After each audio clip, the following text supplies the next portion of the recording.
All right, we're live. How goes it? It's going good. Good to Going be here. well. I'm glad. I'm glad I create a safe environment, safe, comfortable environment for my guests. I didn't say it was safe. Well, I did. It's totally safe. Nothing to worry about. Right.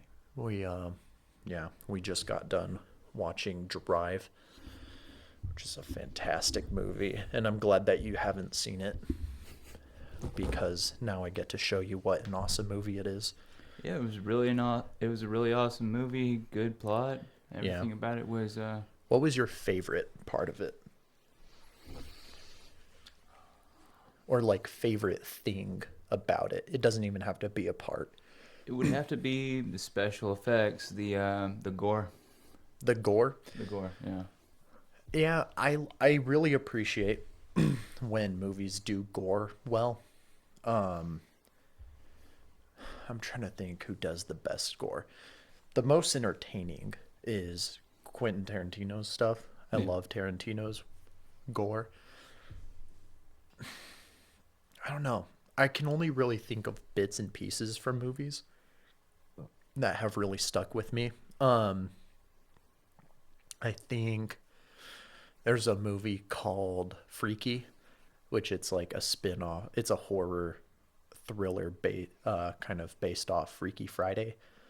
And there's a part in there in the beginning. It's like the slasher's like opening, and he takes a wine bottle and he shoves it down the guy's throat and he punches the wine bottle and it shatters inside and it like yeah, it like messes up the guy's That's throat and I'm like crazy. that's probably one of the ones that have stuck with me. But yeah, Tarantino does some great stuff. One of his more like least popular movies that he's done, it's called Death Proof, and the opening like I shouldn't say the opening because it's like 30 minutes into the movie, Mm. but um like there's a there they it's a head-on collision crash and the car goes over the other car and the tire is grinding the face off the girl and it's all done with practical effects and Yeah. it's awesome. And that's the cool thing about practical effects is they have to be set up and they're very expensive and very oftentimes very messy. Yeah. And I always thought it would be cool to be the person who sets those up and gets to Mm-hmm. mix all the polyurethane and all that together. Dude. Yeah, you thinking of a career in a of well, maybe not a career, but that's something you'd like to do or maybe At explore. least try it out, get into the movie industry. Try it out. There's a YouTube channel. I'd have to look it up, but this guy, he does that's what he does is all practical effects. Um and let's see here. Let me mess with these. I'm just hearing a bit of a echo. That might be better. Um yeah, no, that's literally all that he does is literally like that's his whole channel is him talking about setting up like practical effects and um I'd have to look him up. I don't know who he is, but yeah, dude, Like, it's a totally easy industry I think to get into. I've never been into it myself obviously, but um I mean just from what I've heard, like Rob Zombie, you know Rob Zombie, yeah, yeah. oh yeah, Everyone does. Like that's what he said his movie his that's how he started making movies. He just started. You just you want to make movies, you just do it. yeah, You get a little crappy $20, $50 camcorder and a little 20 or $30 editor. I mean, really the editing is the expensive part. So if you have a movie that doesn't really require much editing, I mean, because $2,000 is a lot to drop on a computer. yeah. Um, you just put a little movie together. You could do it Yeah. Well, and like if you try it think out. about like animation and stuff like that, that's even easier, and especially with AI, advances in AI, it's easier to make a movie than it's ever been before. We've got so many tools at our disposal to Yeah. make, cartoons, anime, stuff like that. I mean, yeah, you could, And like but you don't, people, well, that's the thing I love about AI is it's actually making people yearn for something more practical. People want something more genuine. They hate AI, and I yeah, think like I mean that's what I love doing about this podcast is like people get to see me draw in I don't know if real time's the right word, but I mean they get to see my drawing process. They're like, "Oh, this guy's not bullshit. He's actually drawing it out." I mean, that's the thing is like AI can make works that I can't, but AI cannot show its work. yeah. It cannot Yeah. get in touch with, AI cannot really connect with humans. It can't, you know, it can try its best to imitate human emotions and creativity, but at the end of the day, that's what's, special about us. That's what makes us a bit different from animals. It's, you The see creativity. our creativity. Yeah, we were able to create, like, a Interesting. chimpanzee is only so creative, but we are, probably the most, we are the most creative. We're, not entities. What am I trying to say? Most creative mammals. Animals. Yeah, animals. If you want to say it like that, Hmm. most creative animals on this planet. We have all this stuff. We wouldn't be able to do a podcast right now if it wasn't for our creativity and our ingenuity. There's some starfish down on the bottom of the ocean floor having a podcast, and they're like, we're like the most creative species in this entire world, and they're like, that's the thing. All those humans up there, they're just walking around and putting their putting their bait in the water, trying to get food, but we're down here living. We're down here taking in the consciousness, and yeah. So now it makes me think like, like what is this thing, this higher like this higher conscious that we have? What is that? We can't measure it. I mean, maybe I we mean, can. Maybe I'm just some idiot who doesn't understand. some would claim it's, our The, soul. That some would claim that's what makes us different. If you believe in a yeah. soul. Well, that's the thing too. Is like I believe that animals also have a soul. Is it With as advanced as ours, or is that the thing? Like, does God have a does God consider? I don't know. This is a weird one for me. Like when there's a lion walking around, is God like, oh, that's my son Elias, you know? That's my or that you know? Like Yeah, is yeah, there no, a I don't think so. I think he takes pride in his creation, but we are his greatest and most unique creation. I think he gave us a soul. I think he made us unique, different from other animals. That I think that's probably where our creativity comes from, is a soul. that is true. I mean there's at the beginning of the Bible, Adam there is that distinction between man and the animals. Adam names all the animals. So there's definitely like a distinction and a hierarchy there. But all dogs go to heaven, right? Uh, Maybe. You don't think so? Not all no, dogs. I don't think so at all. Call me a, I don't know. Just What if like I don't think. Again, I don't the think pit bulls that tear off the 3-year-old's face, they don't go they to don't. heaven? They're heaven is, for those who, believe in Jesus. Heaven is for the believers, for Christians, What and about a really good and China? What about a really good man from China? He's never heard of Jesus. He hasn't seen a Bible in his entire life. He doesn't even know, but he's a really good man. He he gives so much to his community. He builds houses for the people around them. He takes care of his family. He doesn't cheat on his wife. He doesn't cheat or steal. He's a really good man, but he's never heard of the word of God. What do you think about that? as unfair as I think it is, he's still going to hell. Like, because I'm sorry. As unfair as that is, the Bible says God is a just God and He makes no mistake. That does not sound just to me. I know, but think let me find a way to explain this.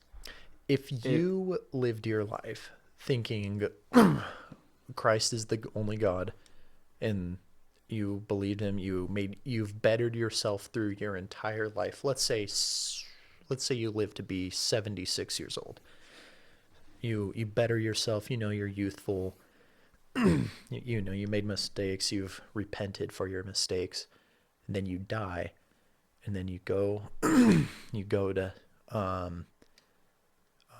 the afterlife, and then Anubis is there, and he's there to weigh your heart and stuff, and then it's like, I mean, not exactly the right equivalent, but it's like, you've worshipped the wrong gods. You did not worship Ra at all. You didn't worship any of the other Egyptian gods.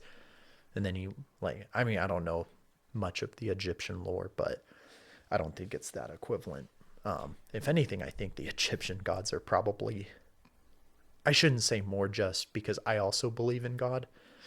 And I just have a different belief than that. I think God, I think God is more just than that. I think he gives, my point is I think he gives people a second chance, or not even a second chance, but he just gives people a chance, you know? Yeah. No, Um, but yeah, go ahead with your, honestly, I believe Christianity is really the only one true religion because it's so different. It's really it is full faith. You are believing in Christ, and every other religion tries to make it about you, about what you can do, what you can repent from, what it's all about you. Every other religion is all about the goods that you do, but Christianity is about Jesus doesn't care what you did, as long as you believe He died for you, He loves you, He died on the cross, He suffered for you. As long as you believe that with your heart, it and that's what's different from all other religions, and that's why I think it is probably the one true religion, because man wouldn't think of that. Man's selfish. Man is evil, and not inherently evil, but we have the knowledge of good and evil, and it just makes the most sense with the logic of the King James Bible. I'm going to try and, what's the term? Steel man or strong man this kind of I hate using the words devil's advocate, Mm-hmm. because I'm not really fighting for the devil's side, Yeah. quote unquote, No, but no. Shoot. because I am Christian myself, but wouldn't isn't could you consider that a possibility, that man created this great story of God because he is so selfish, because the governments and the kingdoms at play want to control the populace, and that's kind of the truth as old as time. We even see it today. The governments want to control us. But they They don't. would They don't use create Christianity to do it. They use the Rome Catholicism. They use Catholicism kind of was, well, they. It's not widely Roman used. Catholics, They use a different version of Christianity. It's not the real one. It's a false Christianity, in my opinion. It's about yourself, what you can give to the church, what you can do. It's all selfish. It's a fake Christian, but it's paved with good intentions, and it blinds you. Yeah, I mean but that was like the thing with the Catholics. They didn't have the printing press back then, so the people couldn't read the Bible for themselves. So it's not like, hey, Bible says donate $100 towards the church each week, and the people are like, okay, that's how we get into heaven. But I think, but that's kind of the point is like the government, because the Catholic Church has some of the old original texts still there, and I mean, with that, they were kind of able to say that's kind of like the perfect example of what I feel I'm talking about right now is it was the government at the time because the Catholic Church at the time was the government, and that was the way they controlled the populace. And it wasn't really until Martin Luther came and stood up to them and said, I have a dream. No, wait, wrong guy.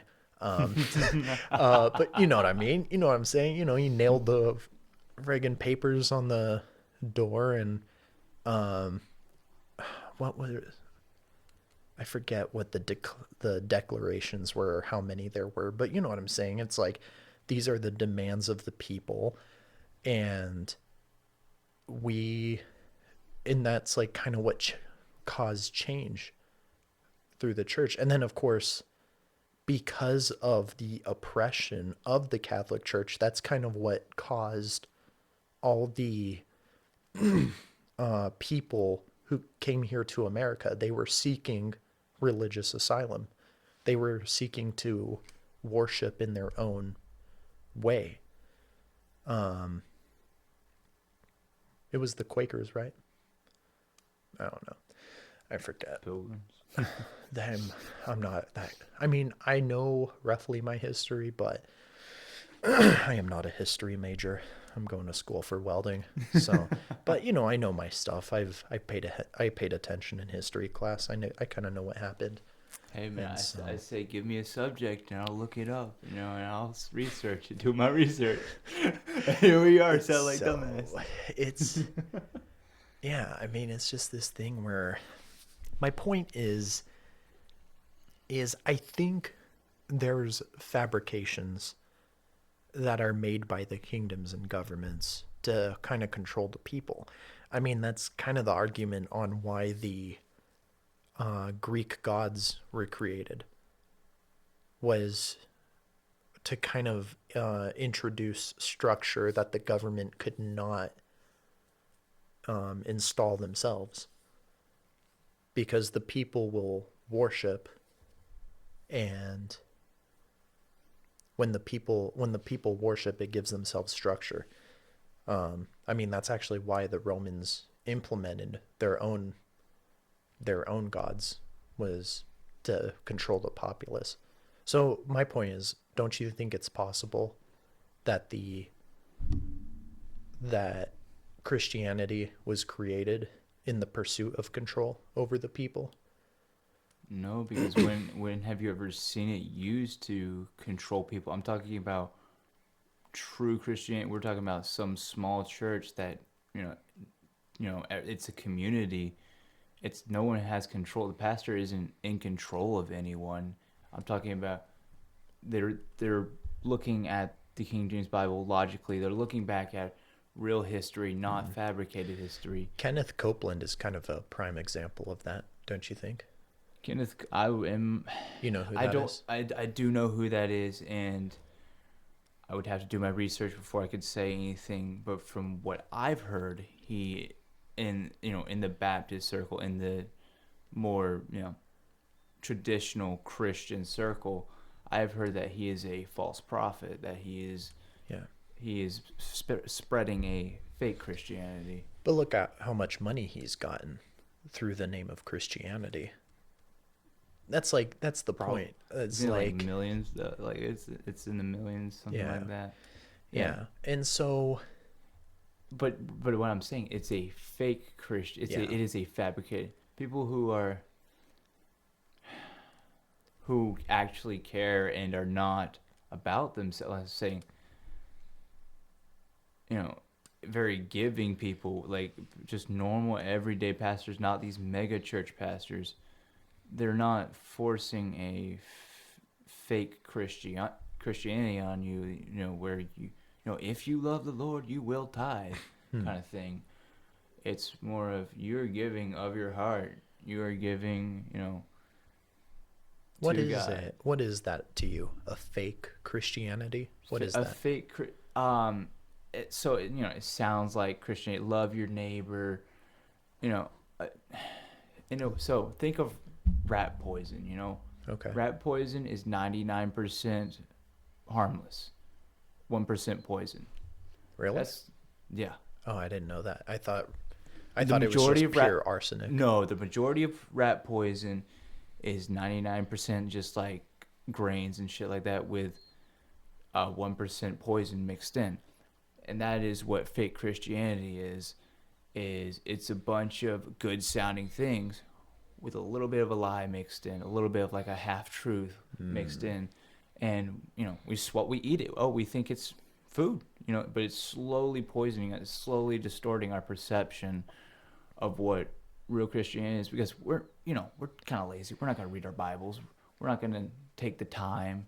We're too busy, you know. We're too busy working our jobs, Hmm. too busy doing other things, and that's why, you know, honestly, like, you know, like I said, I'm agnostic, but I've grown up in a very Christian home. But you know, you've got to know your facts, Yeah. and like before you speak.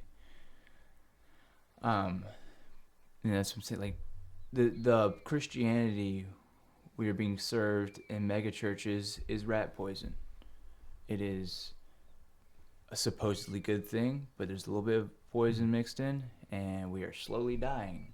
While these evil people who don't actually promote the truth are making millions. I agree with that. Um, That's what I'm saying. Like God is a very, you know, in the King James Bible, He is a very loving, giving, just person, and human beings are just not that. We are selfish, yeah, that is the way of the natural man, right? right? Um, Man, you know, man wouldn't write the King James Bible like that. You know, if man was to write a Bible, he write it really about to promote himself. You know, he'd make up a God, but it would be more about him. hmm. And you think that's possibly more what the Greek gods are and not the Christian Bible? Oh yeah, the Greek gods are totally modeled after man. They have more human emotions. They're more filled with lust Yeah. than any other, you know, any other gods you can think of. They are like always like always fucking each other. You Yeah, know, so, Zeus and just uh, unfaithful. I mean These, even Poseidon and who's and they're the just they're goddess of petty love? as well. They're Mm-hmm. very petty people, Yeah. and they can be killed. You know, like they're not immortal. They're not. They have a full physical form, and that's, you know, that's not what, you know, not at least my perception of God is, and you know, in a way. Hmm. Yeah, it's that's a good point because I mean the messages of the Bible really have a they really have a distinct like selfless message of giving to the people in your community, giving to the people around you. I mean, there's literally I mean, well, okay.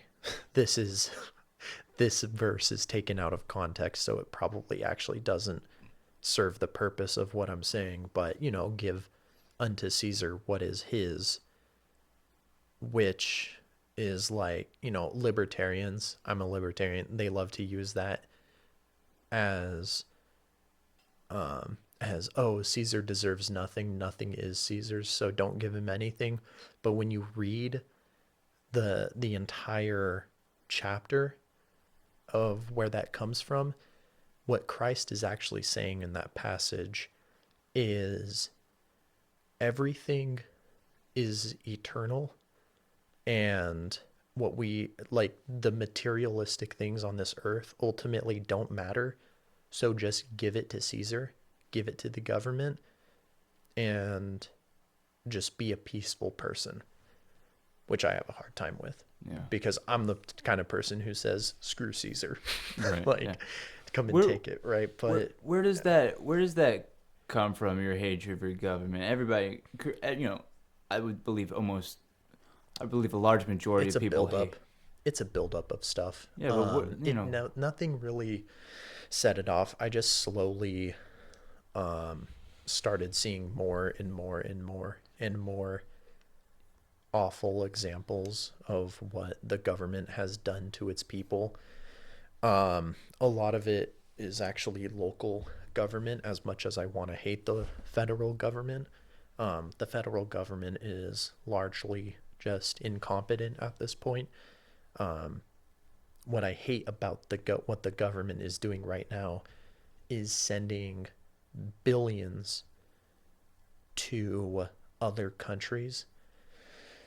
And I get it. I've heard this before, like, oh, the economics of that are actually more complex because really we're just kind of giving them military vouchers and blah blah blah blah blah.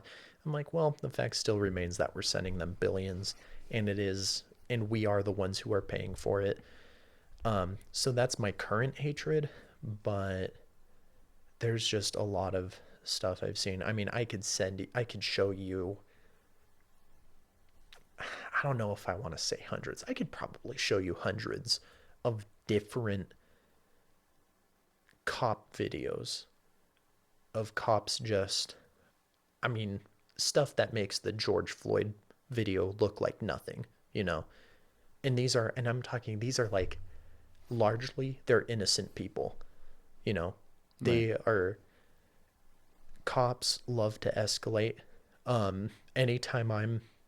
Anytime I'm in person with the cop, anytime I'm um like in contact with a cop, I'm always respectful. I'm always very calm. I don't ever escalate things myself. But the amount of times I've seen it where it is people like me who don't escalate stuff and the cops are escalating it, it makes me worried for me. It makes me worried for the people that I care about. Um, and that's the thing is like this sounds like I'm just hating on cops, but it's not. It's not just cops. Right. It's largely just like the government. I mean, have you heard of crap, I'm forgetting his name and I should know his name. I think it's Marvin Hamer. He's the Killdozer guy. I'm familiar with the Killdozer story. Yes. He is a libertarian hero, and for good reason. Um, the local government is was basically, I believe it was like slowly taking his land away, Yeah. and he was, I'm paraphrasing here, I'm probably missing a lot of details, but he went out and he was saying, hey, what you guys are doing isn't right. You guys made me lose my business, lose my money, lose my land. He went out and he fought and like talked to city council. Everybody ignored him. So he went home, spent the next few months armoring up this big bulldozer that he had, made it absolutely bulletproof. He went in, welded himself in, and the way he was able to see were cameras He on the had outside. weapons in it as well, right? He had In the in in the the dozer, bulldozer, right? He had slits he in had the concrete. he had a single handgun um that was meant for himself. Right. But yeah, so and then he went to town on a Sunday afternoon and destroyed the city council building, destroyed a few of this council members' house. I think the police station. I don't know. Like, but all the buildings and businesses that he destroyed were tied to the people who wronged him. Mm. And then when the police finally got to him, yeah, he offed himself. But it's just this thing where large government is not good at, um, I don't know, it's just not good for people. I think this might just be an American value, but we are meant to govern ourselves, I think. I mean, that's the entire reason. That's the entire idea and reason this country was founded. We were meant to govern ourselves. We were meant to have a well-regulated militia, and that's but we're not anymore. I mean, the weekly what is it? The weekly taxes that they automatically take out of your checks. Like that's probably one of the smartest things they ever done, because if you had to go down every week or every 2 weeks and hand the state office $100, $200, maybe even $300. I mean, that's just for low wage workers like you and I. Right.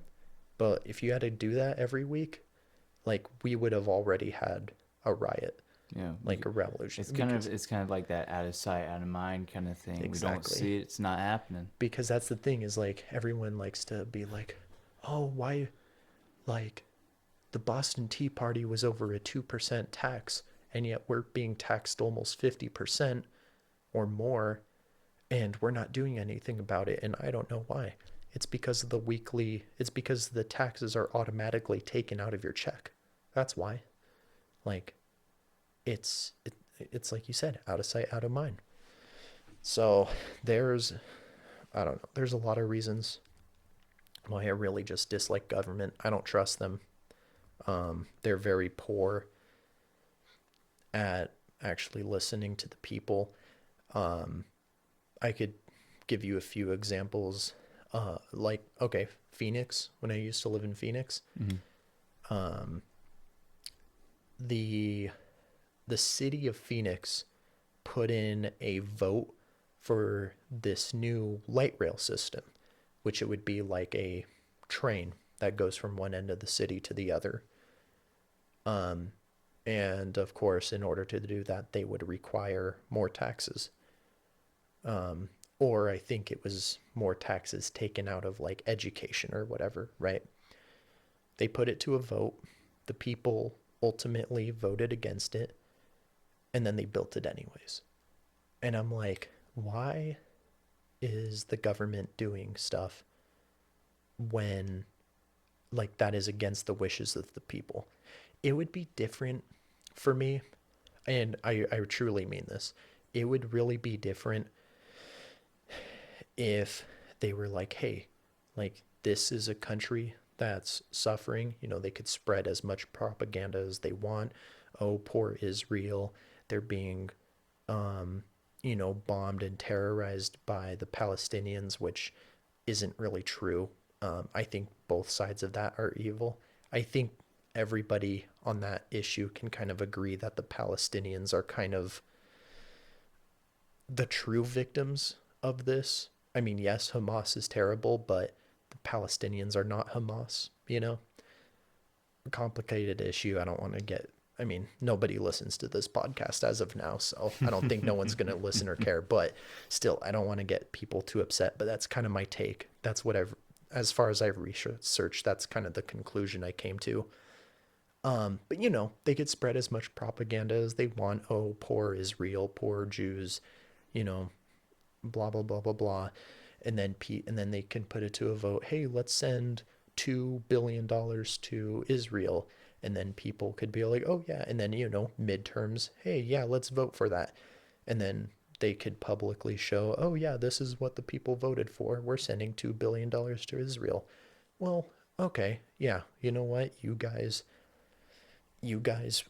successfully have spread propaganda and made the people believe that, oh, poor Israel, we need to send them a bunch of money. Um, and the people voted for it. Well, guess what? I can't really be mad because that's what the people voted for. That's what they care about. That's fine. That's how the system is meant to work. And then, now I can be mad at people, but I can't be mad at the government because the government is just doing its function, right? Right. So that's my upset with the government is they're doing things against the people's wishes, and it's all at the people's expense now. And that's the thing. We're supposed to be in control of the government. We're supposed to care. We're supposed to run it, but we're not. And it's unfortunately also our fault at the same time. Very much her fault. Yeah. Very I mean, look at the Epstein weird. thing. You know the yeah. Everyone knows the Epstein thing. That's the biggest failure on us as the people. Yes, we could be mad at the government that they haven't released the Epstein client list, but ultimately, it's our fault. It's our fault. We didn't do anything about it. We didn't do anything to save those kids. It's our fault. And it sucks. It's our fault. We didn't do shit. We failed those children. So, like, I want to be upset at, you know, politician X, Y, and Z for not doing anything, for not prosecuting, um, half of Hollywood, but it's our fault. We fucked up. We didn't do shit. So, how mad can I be at that, right? Right. You know. Trying. That's my rant. Yeah. No. Good rant. People in general. There are some people born without a conscience, without, that feeling of guilt, and they are called psychopaths. The majority of police, a large majority, not all, but a large majority of police are psychopaths. You think so? You think a large I know, majority of police are psychopaths? I know so. You can put them I through don't think that. I think No, psychopaths get off on escalating things. They love feelings of power. I don't That's, think they're psychopaths though. I no, they. think cops are, and See, I hate Hollywood gives us blanket. this weird idea of psychopaths. It like Hollywood gives us like this Patrick Well, Bateman I style know what a psych. psychopath is. But do you though? Yeah, I do. Do you? I Please think explain. what cops are. Here's the thing. I don't like blanket terming everyone. I don't like putting everyone under a single idea. Mm. The ones I'm referring to are specifically the ones in the videos that I see, the ones that I get upset over. They are egotistical, which automatically rules out that they're really psychopaths. Psychopaths don't have an ego. Psychopaths do have an ego. No, That's the thing. they don't. They And again, there's that Maybe Hollywood version of. I don't know. I don't think no, psychopaths don't have an ego. Cops, the cops that I see on the videos, they do. They are all about like, oh, this person's not obeying me, which guess what? That's not your job. Your job is not to make people obey you. Your job is to make people well, your job isn't to make people do anything. Your job is to protect and serve your community. It says it on your badge. You're not protecting people by making them show their ID when it's not even legal to make them show your ID. You asshole. You're like, so cops, the cops that I see in the videos, they're dumb. They actually don't like hiring smart people, by the way. Well, this was from a one-sided uh this was like kind of from a one-sided angle, but this guy actually sued his local police department because he applied, and because he was too smart, they did not want to hire him. So they like hiring dumb people. And when I say dumb, I mean, what is it, like under 80 IQ or something? Mm. So dumb, emotional, and just quick to escalate. That's what I think most cops are. You could maybe argue the psychopath aspect of them maybe not really caring too much about taking a life, but There's no conscience there. Like it doesn't. for me that just falls under the dumb part. I don't think that's a psychopath aspect. I think that's just You not don't. thinking about the consequences too much. we'll have to do a whole podcast on this later, do our own research and stuff, and come and talk about it. But from my basic understanding, psychopaths, they don't have emotions, but they do have feelings of power. They love positions of power. They love having people under their thumb. And that's one thing we really can't figure out about them is why, if they don't have any emotions, why do they get these feelings of, you know, being dominant? Like, the workplace psychopath. He's there. He's crushing people under his feet to get that raise, to get into the position he wants. Why? Hmm. And Have you seen Nightcrawler yes, with Jake Gyllenhaal? it's been a while, but Hmm. That basically, movie portrays a psychopath very well. That's the movie that made me realize where I'm like, oh, I'm like, if a well, it's coming off psychopath, of a movie. I'm sorry, I but it mo- portrays a psychopath, like what a psychopath is very well. It's not, I feel like you're thinking, like you said, the American Psycho yeah, type. and I'm just saying, like, movies are a th- terrible thing to say. Oh, look at this. This is what, when you can look at real life examples, not the ones that are pushed out by social media, such as Ted Bundy. Yeah, that was terrible. Yeah. Jeffrey Dahmer, terrible. But we're looking at the smaller psychopaths, the ones without a conscience, the ones that are not portrayed in Hollywood films, because Hollywood's bullshit. Films are produced by people sitting around. They're not real life. They're not actually. They're disconnected from They're reality. very disconnected from reality, and people, a lot of people base their lives off of films and their feelings off of films, and films are, what I learned young is it's not real. That ruins movies, but it's not real, and unless it's like a documentary you can research, it's not really worth your time. You really shouldn't be basing anything off of it.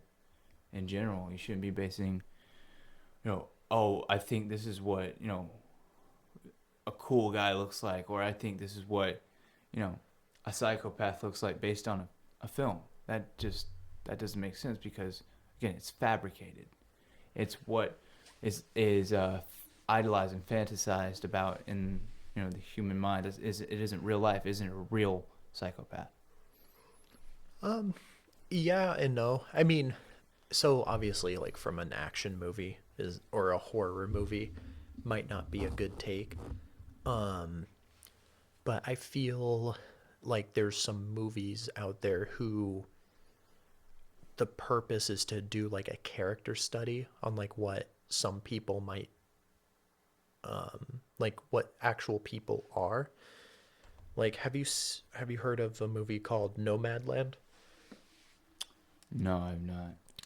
I don't blame you. It's not a it's not necessarily a huge film, um, but it's an incredible one. She I I don't know. I kind of feel bad for the director because she went on to direct Eternals, which I thought was also great, but people ended up shitting on Eternals, which is I don't get why. But anyways, sidetracked. Um, Nomadland was a movie about this homeless woman who lived in her van, and then Okay. she'd go and she'd work a seasonal job at Amazon or at some dump, like shoveling dirt and shit all day or just whatever, right? Mm. But she had this like odd disconnect where she could not stay at a home. Like she like within herself, she was not able to live in a house. It was just like not her. I don't know if you want to call it a mental disorder or something deeper, but yeah, like she had to live in her van. Like there was something about her living that lifestyle that was just her. And so it was a movie and it was like a fabrication because it wasn't like following this actual woman's life. Mm-hmm. But there are people like that. There are people who that's a real struggle that they have. They cannot live inside of that, like whatever it is, they cannot live inside of a house. I'm trying to think of like another example. Um, let's see. I mean, biopics are kind of an obvious example to point to. But Biopics, that what is that? biopics are movies like Bohemian Rhapsody Mm. or Elvis or like they're or The Founder. They're movies about real life people Based on a true story kind based of on a thing. true Yeah. story, and they are based off real life. But you could also say that that kind of plays into your argument a bit, where like movies like, I think, was it Bohemian Rhapsody? Well, Elvis is actually a good example of your argument, where even though it's based off real life, like did a terrible job of portraying who the character actually Oh was. yeah, for Like sure. they, Only they glorified only the parts yeah, that were put out in papers, what was popular at the time. What exactly. they only wanted to see, the good publicity. Yeah, exactly. So, um, yeah, it's a, but I don't know. But I kind of disagree with the idea that just because it was in a movie, maybe it shouldn't be something we kind of base it, like base our views of people off of. Because I think characters written in movies are based off of people who the directors or the writers or maybe even the actors have had real experiences with. And so, in a way, I think those characters who, even though they're fabricated, are based off real people, are based off of, yeah, real people.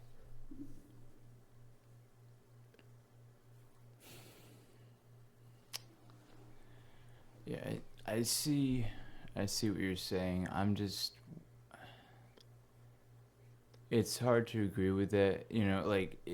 Yes, there may be certain, certain films that, maybe it was, part of the author's experience or whatever, Yeah, but it's still, again, it's still fabricated. Every situation that happens is fabricated, is made up to play into the role of where that character's development is going to be, whatever, like whoever that character is. Just like Drive, the movie, quiet guy, he's shy, what he's reserved, and then we see him, he's this really tough guy who's, who he doesn't, you know, it doesn't scare him to take a life or whatever. That's just, that's not real. You won't really find many people like that in real life, and it's very poorly portrayed as well. That yes, there are reserved people like that who have been in special ops and stuff like that, but they're not. They're either really quiet or they're really brash. They're going to be bragging about how they were in special ops and how they can kill you with their bare fists or whatever. But the reserve guy, he's regretted everything he's done, stuff like that, and it's just that's where that actually. If you actually talk to people who whatever these characters are based off of, this idea, whatever this of a character you're trying to get through, it's not real. It's just a created figure in someone's mind. It's not like it's again, they're fabricated to appeal to your emotions. hmm, Nearly every film, and that's cool. Films are supposed to be entertaining. They're that's what they're for. We all want to turn off our minds and enjoy a good film, but we shouldn't base our thoughts, our emotions, our life on films. And that's why I think the whole Ryan Gosling sad boy thing is really silly. He's literally me, though. It's See literally that? me. See, and that's I drive. all right. We'll go rob a bank. Sometimes you can be my driver. Alexa, play Night Call by Kavinsky. Oh, I did something. Here's a station based on Night Call by Kavinsky. No. Okay. Alexa, turn that shit off. Yeah. The yeah. I mean, It's still.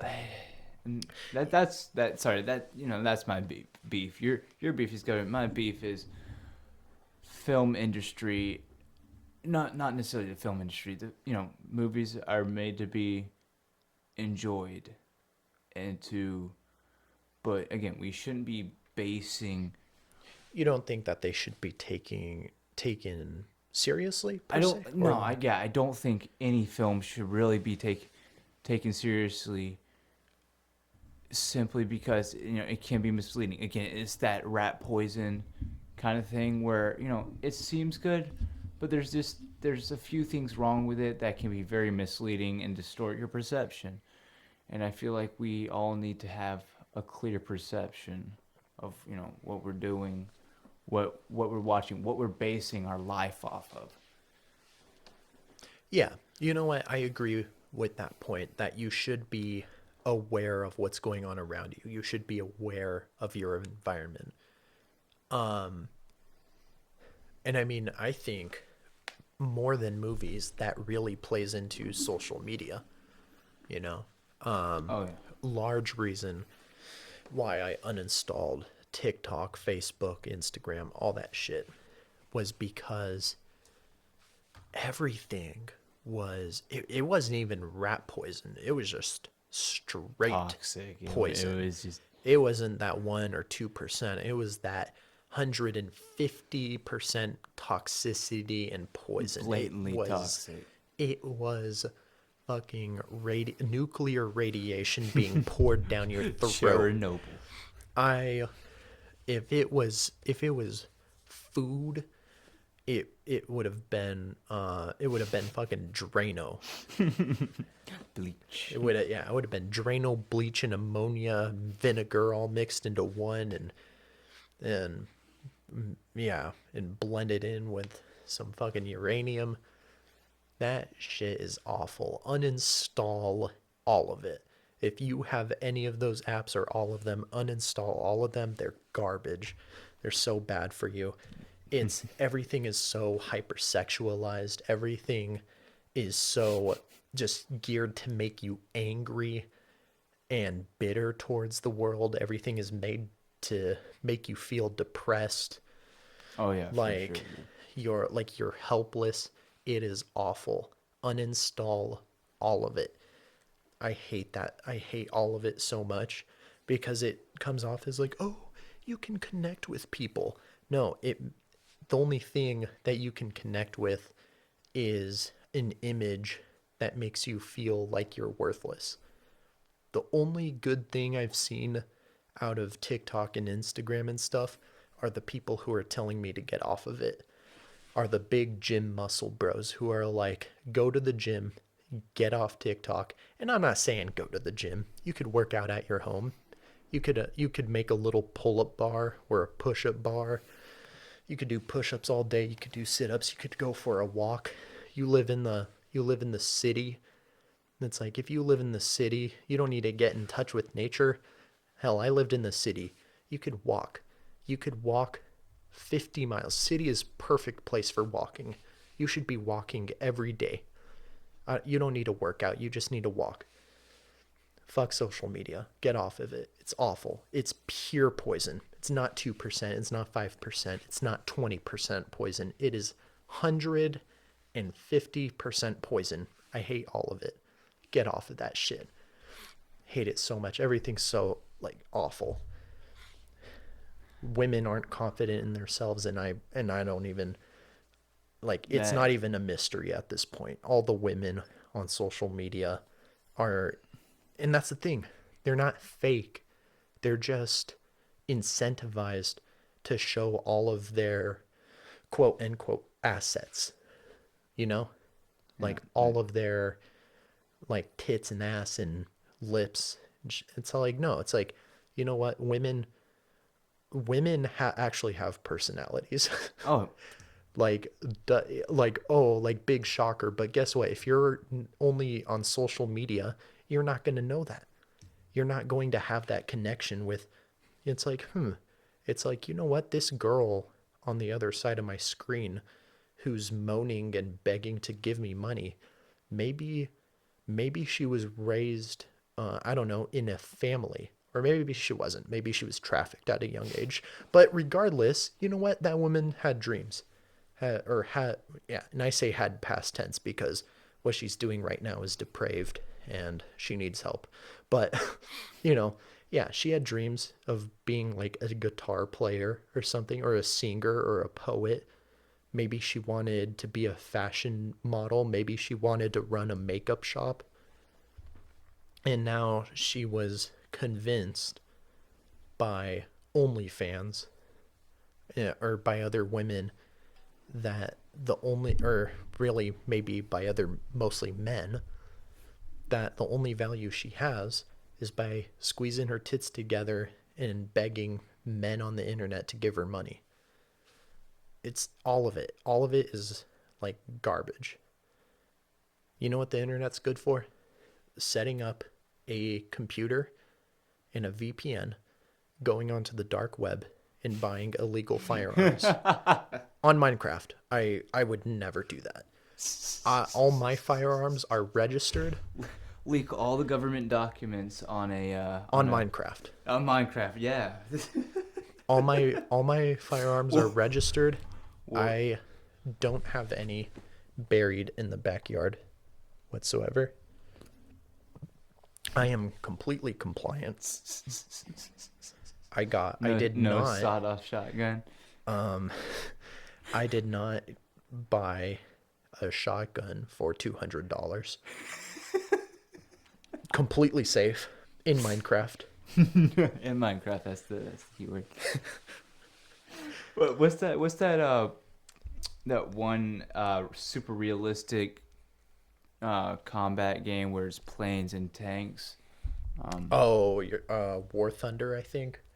Is that what it is? War Thunder. Yeah, wasn't there like several documents Yeah, they leaked leaked on War documents.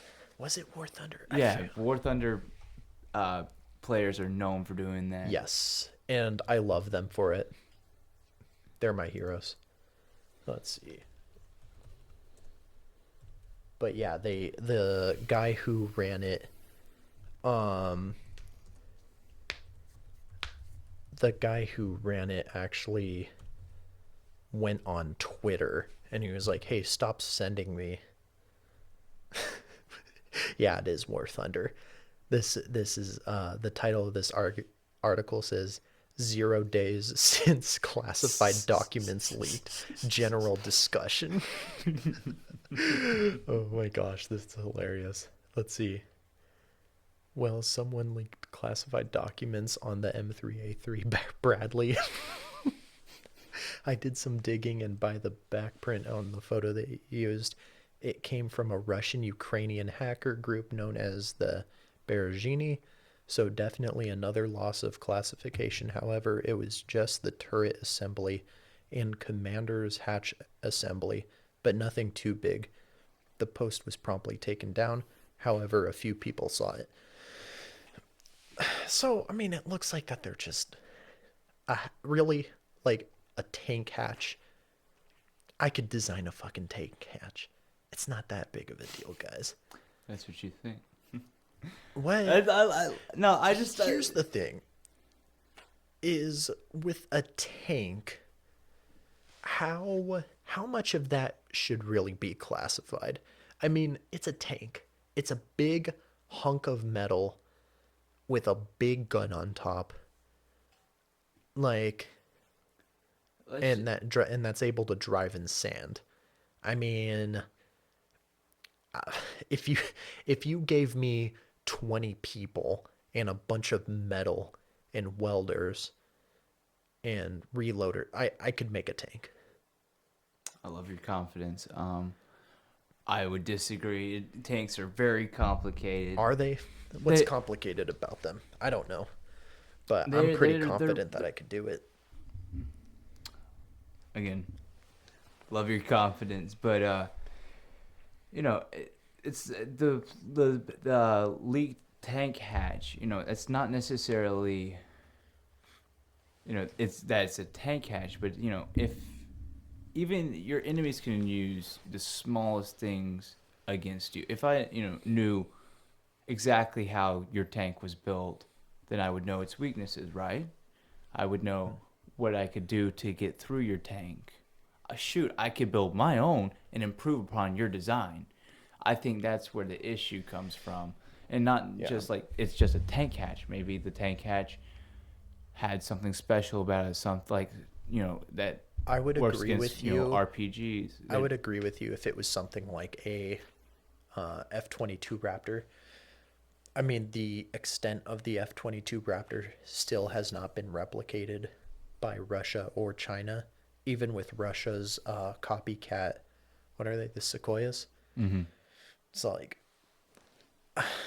yeah. So I would agree with that with like, F-22 Raptor, but a tank is just a big old tractor with a big old gun. You know what the hardest part about a tank is? The barrel. Engine. No, the barrel. How so? Because the barrel is long and it's heavy. It's heavy, thick iron. So Right. the barrel sags. When it sags, it's less accurate and can cause damage, blah, blah, blah. So the hardest part about a tank is making sure that the barrel is strong and stays straight. That's the hardest part Well, about a tank. that's one reason why some of the barrel is inside the tank. Inside the tank, and that's also why you see that cable on top, Right. hooked to the tip of the Right, and if you barrel. notice, a lot of barrels they are cone shaped. They're Yes. so it gets thinner as it goes out. Yes. And then it's some it'll have a flailed. I forget what it's called. It's almost like a compensator, on the end of the, to help with those gases and the heat. But What they should do This- is a tank with a silencer. A giant silencer. It sounds like, could you imagine a tank just shell that lands by sounds- you, you're just like, where did that come from? a tank that sounds like a 9mm. Like loud, but an enemy is not going to hear a tank from a mile away. They're like, and they're like, what's that? Oh my gosh. Where did that shell come from? Yeah.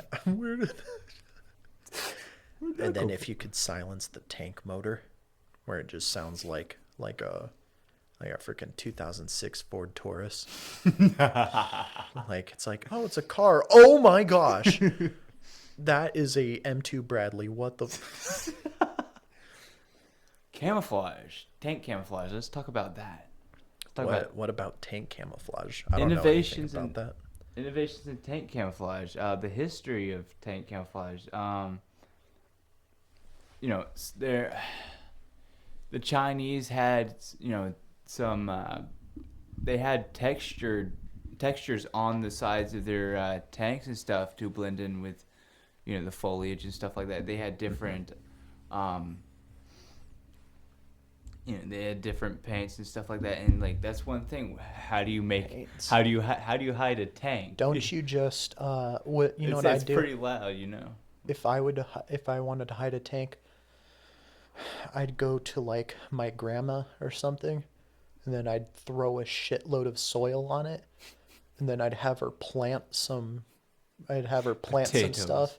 Yes, potatoes and tomatoes and vegetables and bushes and stuff, and then boom, I have a tank with overgrown vegetation on it, and if I get hungry, I just go out there, have a little snack, little cherry tomato, like this is good, and Yeah. You know what's been on my mind, Simon? What? Earlier, I didn't press the issue earlier, but earlier you said something along the lines, and I've actually debated this idea before, but that God only lets people in who, like, basically proclaim his name, right? Right, believe in him. Yeah. Right, that's all you have to do. So my belief system on it is that God allows, um, you actually is basically you have to work to get into heaven Oh, so it's up to you. Is that what you're saying? It's in a it's a way. it's a Yeah. self again. It's a selfish thing. That's all. That's all. I That's my I don't entire think point. it's a selfish thing It's a, because you have to it's be able to be willing to give. Because, like, okay, what if another situational thing, right? What if you're like some guy in you're a pastor, right? You've proclaimed your love to God hundreds of times, right? Both right. publicly and privately. But then you go and in your private council sessions, you're touching little boys and all this stuff. I And don't. I don't think a person with the spirit of Christ in them would be touching little boys no, because but they that is a reprobate characteristic, and but you it's know not it's not but they don't have it, they don't have the spirit of Christ in them, but they've just proclaimed, but that's what you said is they just have to proclaim their uh like they just have to proclaim their devotion to God, right? no, they have to. Well, they don't have to proclaim it to anyone. It's belief, a belief that Jesus died for you. He loves. He Yeah. loves you. He died for you. It is a. Yeah, It is they a believe belief that. in your heart, but not a It's not a proclamation to anyone. No one really has to be there. It is on. It is on you on your belief. That's the only thing. Jesus died on the cross, bled, suffered for you. You don't have to do anything. You don't Yeah. have to do anything good. You may have done some bad stuff in the past. You may have murdered someone in drunken rage. You may have Right. first degree murder, but you know, Yeah, no, Pastor John, he believes that. He just also likes touching little boys. I that's But he believes it.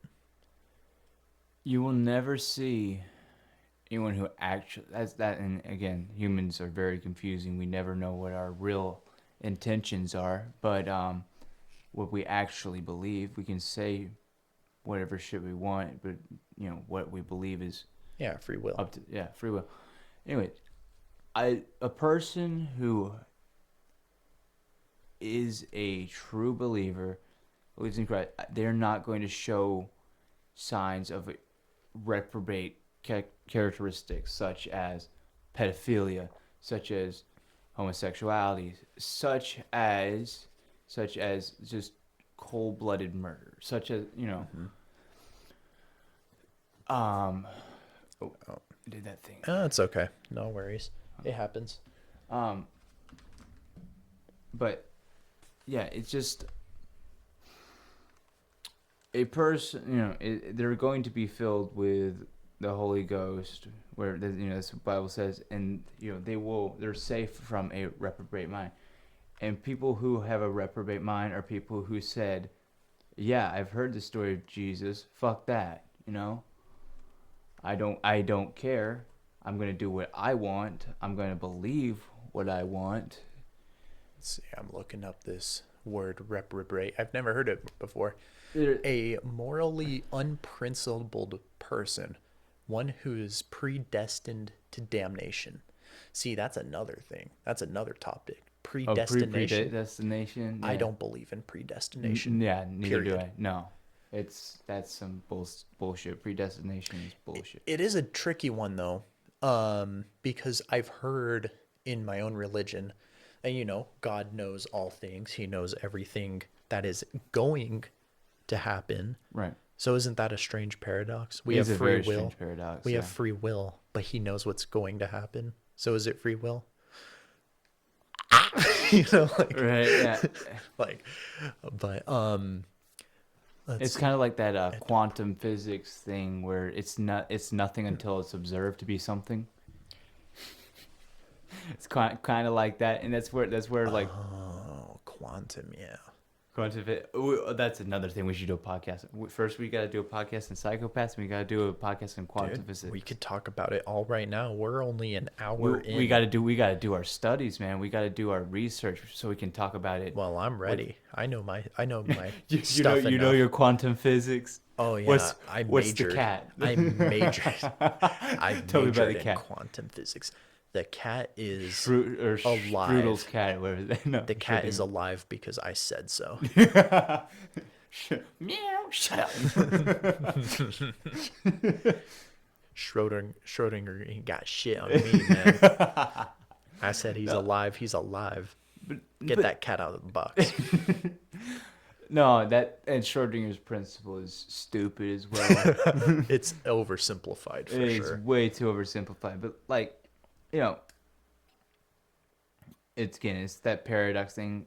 Life is a paradox, and Life I is try a not- paradox. life is a paradox.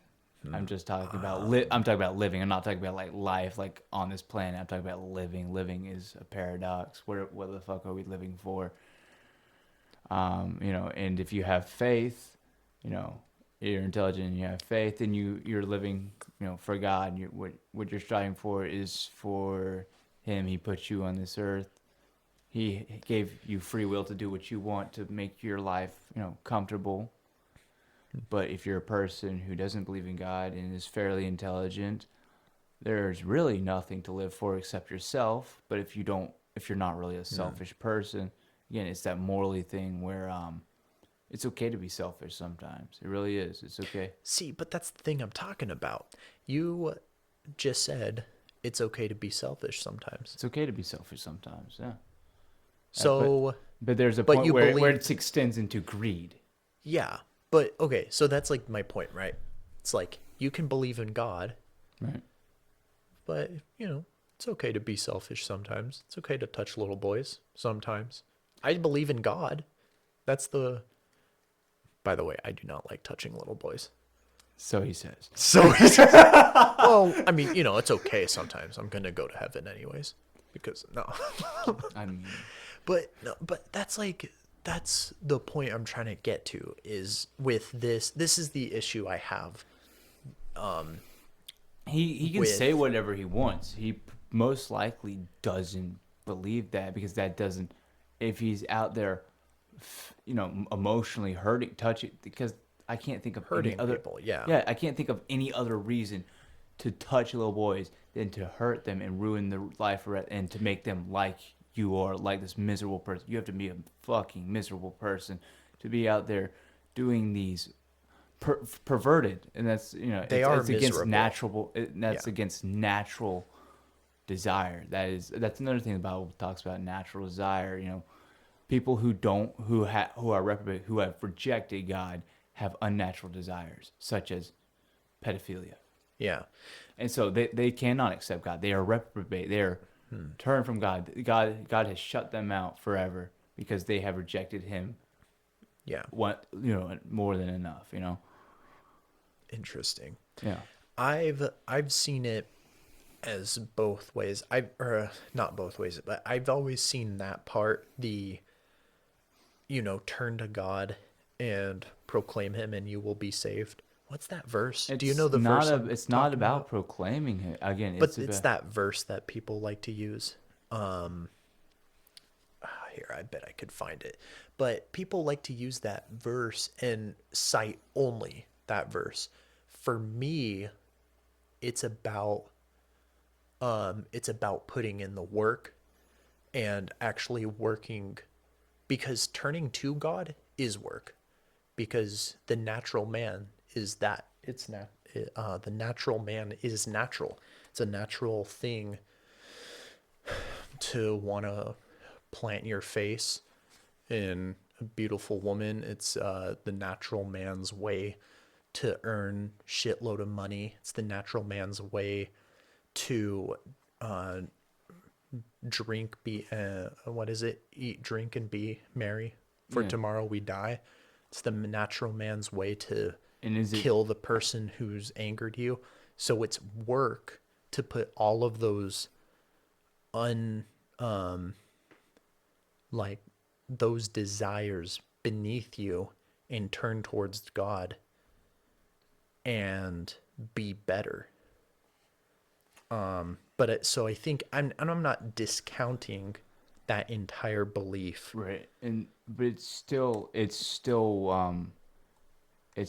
works. It's again, like, you know, you're still working for your goal. It's still a fake Christianity. That is a fake faith. Faith is really, faith is what? A belief. You don't have proof for it. You just believe it, and that is, and everything else is not really a faith. It's really just a fabrication, a Faith way. without works is dead. Yes, and that is a often misused verse because what was what is this? No, that's not the one I'm looking for. Let's see.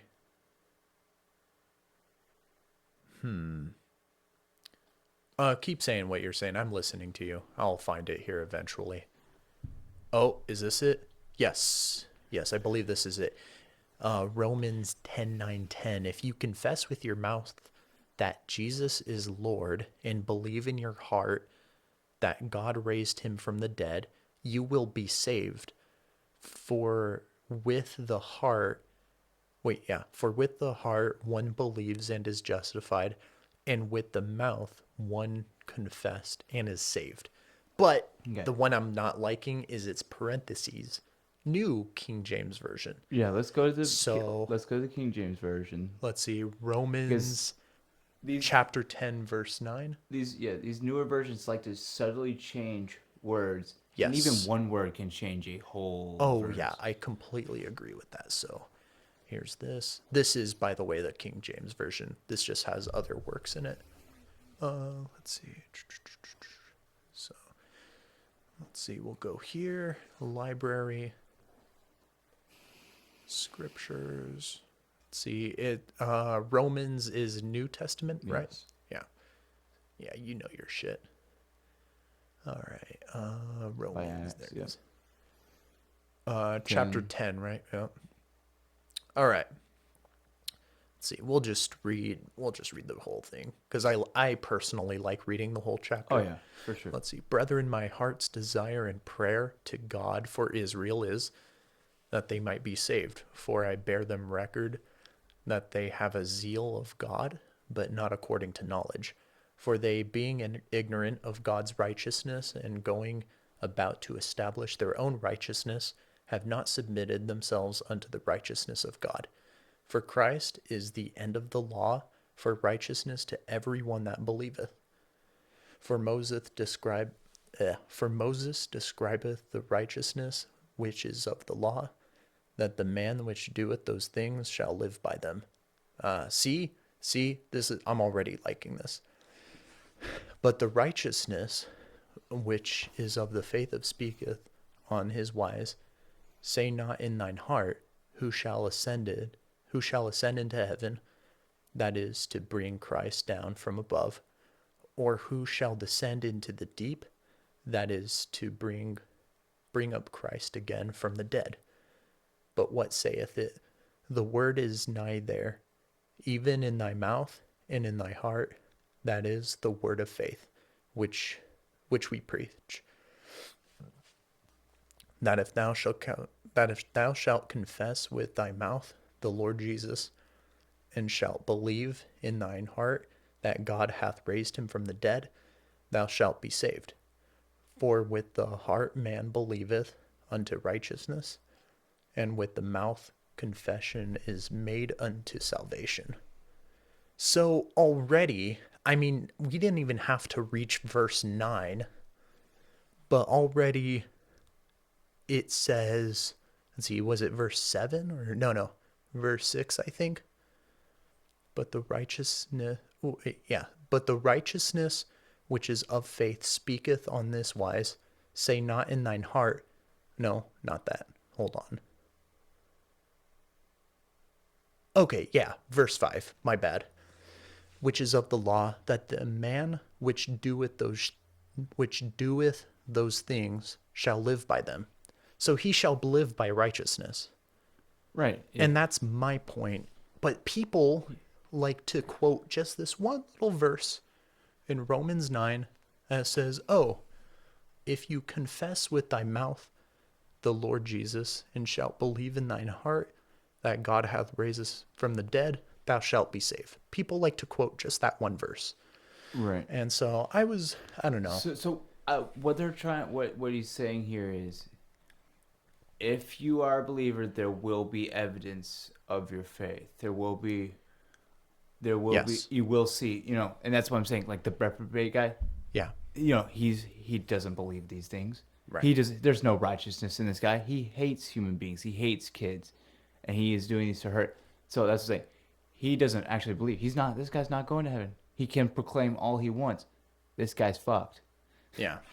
That's all I'm saying is, you can believe and do nothing, but you're kind of like a corpse. You're not there really contributing, but it doesn't mean you don't have faith. You may be, your spirit may be saying, hey, do these things. Spirit, and your flesh, it's a constant battle, but your flesh would say, I might do it tomorrow. Yeah. I don't want to do it. But, your spirit is still there. And, people who are righteous, who are, have that righteous spirit, are going to do Good the right things. things. Right. That's what I'm saying. It's that, that's just an evidence of faith.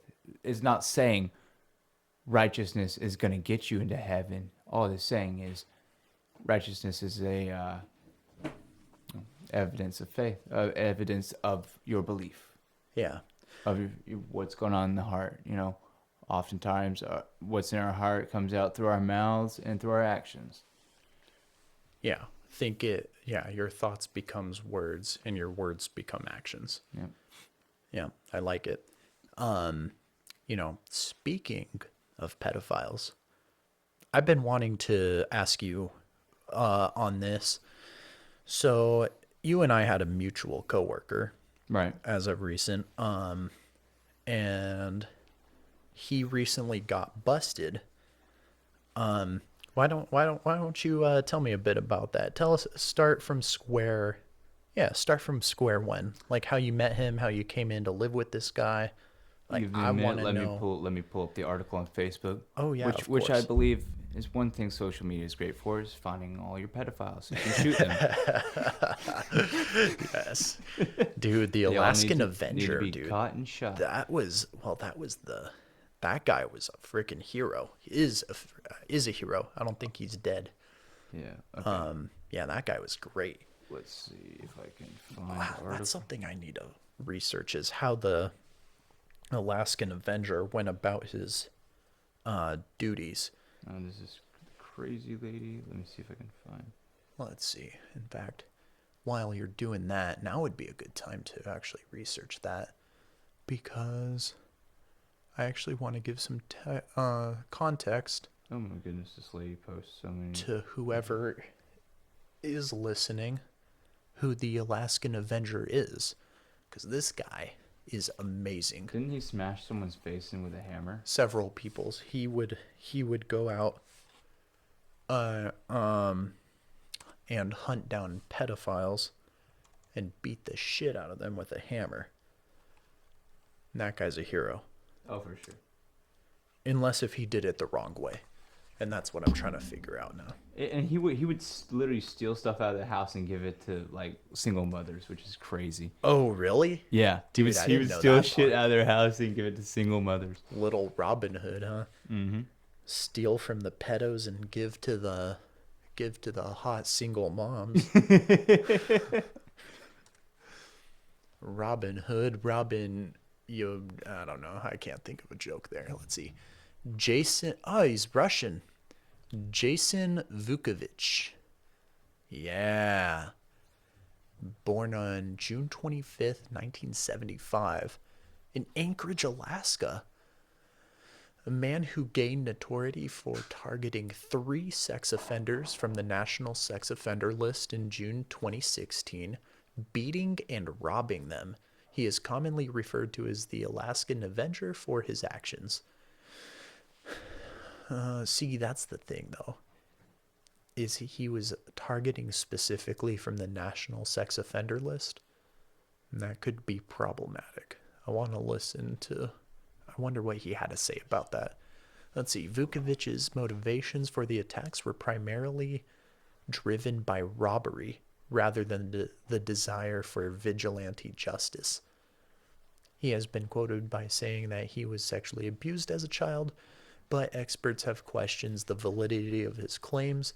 His actions were widely condemned, and he was sentenced to 28 years in prison. Okay. Vukovic, now I'm concerned. See, I thought you were a hero. Yeah, he's not really a hero, but like, He just wanted the guys. Okay, you know what this guy is? Have you seen those recent videos of the people luring pedophiles oh yeah, into a and they public and they place beat the crap out and of they him. smack them around, and that's what this guy is. This guy, he's a bully, he's selfish, and he uses the people who people know aren't going to like. And yeah, so he used the local sex offender registry, which, by the way, is not great because you can get on that uh, registry list by simply not being careful. Um, and I don't know. Like, have you seen the movie Horrible Bosses? No, I'm not. There's a character in there. He was he was on the sex offender list, but he wasn't a pedophile. He just had to go to the bathroom one night, and he went on a school playground, and then some like Oh, lady caught him, and so it's all like he's like, I'm not a pedophile. I just had to use the bathroom. ah, dang, that And sucks. so yeah, it could just be something like that. I knew a story. This guy, he went to a concert.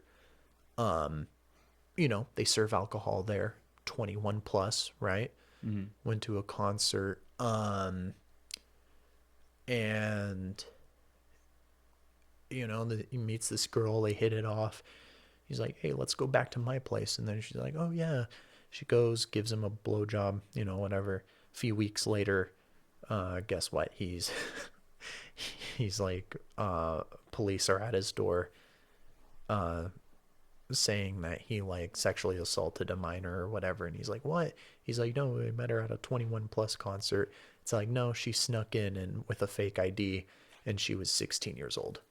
Like, See, so, yeah, that shit pisses me off. Like, how are you supposed to know? Especially if she looks 21. How are you supposed to? It's not really like. well, I think that's another it's the reason. fact that she's at a 21 plus concert, Right. like, so, and yeah, But maybe she looked kids are older. gonna be kids, and like it's not like Right. like the thing is, But where's you this still, kid's mother and father first of but all. imagine being that guy, right? You're Right. like, made a mistake. So like, it was at a 21 You plus yeah, concert. how were you supposed to know? You should. You should not be on the lookout for that stuff. I mean, Right. you probably should It's know. not his fault. And And then now a guy 3 years later, because you're on the sex registry list, 3 years later, some guy comes in with a beats the hammer, crap out of it. beats you, and then robs you, and you're like, what the hell? What did I do? So yeah. Okay, I finally pulled up that article. Oh yeah. So tell us about it. So do you want me to go in like chronological order back to 2013 or when we first met? Just when you first met. I think the 2013 reveal will be a good plot twist. Okay. Yeah. So I started working overnights at the Soldat and Fred Meyer, back in December. Yeah. This man named Alexander Coxwell, Alex, was currently the what, third PIC? What was he? Um, Third in he charge, something like that. he was PIC He was for PIC. like 2 weeks Yeah. one time Absolutely would not when answer we the were not phone. there. Yeah. Was not cooperative. Right. Was not doing what he was supposed to. So he was no longer PIC after a while. Fast forward a few months. After working with him for a while, getting to know him, I needed to move out because my lease was ending at the end of this September, and I just needed to get out a little bit sooner. That was also a funny story.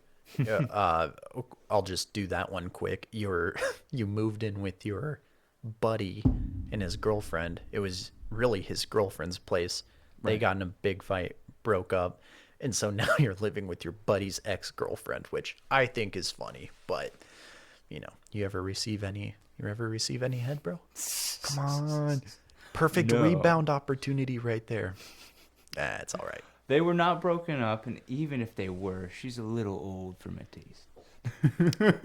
Older, more experienced is what I say. We were Anyways. into the same freaky shit, so. Anyways, I was moving out, and decided to move in with Alex. Mm-hmm. He'd been telling these crazy stories recently about how his ex-wife was insane and accused him of rape and sexual abuse, and how none of this was true. None of the troopers found, none of this was found to be true. Right. Um, Describe Alex really quick. What's this guy like? a fairly tall, just more of a quiet person, but he could be really emotional at times. Rowdy. Rowdy, very rowdy at times. Army judo type guy. Army Jew, yeah, very one of those kind of like older, I would say older alpha bros, maybe like the Yeah. 80s kind of, if you're not jumping into a pit of alligators, you're not a man kind of person. Yeah, you look up testosterone in the dictionary and Alex is right there. Right, yeah, Yeah. this guy was also a miserable drunk as well, Mm-hmm. That's beside the point. So, anyway, decided to move in with this guy. Let's see. I think it was the 5th. I'm pretty sure it was the 5th, which was a Wednesday. And anyway, he was telling me about how his wife took his kids and stuff, and how, she accused him of being a terrible person. And he's not a terrible person, all this. Well, 3 days later, he goes to the airport to pick up his ex-girlfriend, which he had told me about. He said her name was Raven, and he knew her a couple years back, back before he married, his wife, which didn't make sense to me, because if she was 23 at the time, then a couple years back, she would have been maybe 20, and this guy is 52, which is crazy. Anyways, he leaves to go to the airport to pick up this girl, and I'm getting ready to, take a nap or whatever, and there's banging on the door. I open it up. It's the FBI and state troopers there to search the house with a warrant. What time is it at the time of day? Oh, what time? It's like 7 or 8 p.m. Oh, okay, at nighttime. Yeah, it's 7 or 8 p.m. Alex left at like 4. So 4 hours later, the troopers show up with the FBI to come search the house. And they were really cool, really nonchalant. I've never really had any issue with troopers. They ever ask you any questions like, "Hey, has this Coxwell guy ever touch you? Here, we have a Nah. doll right here. Just show us where we'll, you know." Right here, officer. which is another thing. He offered me crack, and Alex? Alex offered me crack. He had a whole crack pipe in his drawer. Yeah, and that's like another crazy thing. Oh my gosh! I could imagine him I was- offering you a beer, but I was high, but not on crack. Don't get me wrong. I was high on cannabis. uh-huh. And he's trying to offer me crack, and I'm like, buddy, no thanks. I'm good. I'm too stoned out of my mind to be like, oh, I need to get the fuck out of here. But Oh my that's gosh. after. That's after. And anyways, that's just a little fun fact about him. You bend you bend over the doll, and there's like an open stitch mark on the butthole. You're like, like this doll has been used before. Anyways, long story short, Alexander Coxwell was a custodian at the Skyview Middle School here in Soldotna. Uh-huh. And he was accused of sexually abusing a student in 2013. This student's name was Raven, or so he claims. There's no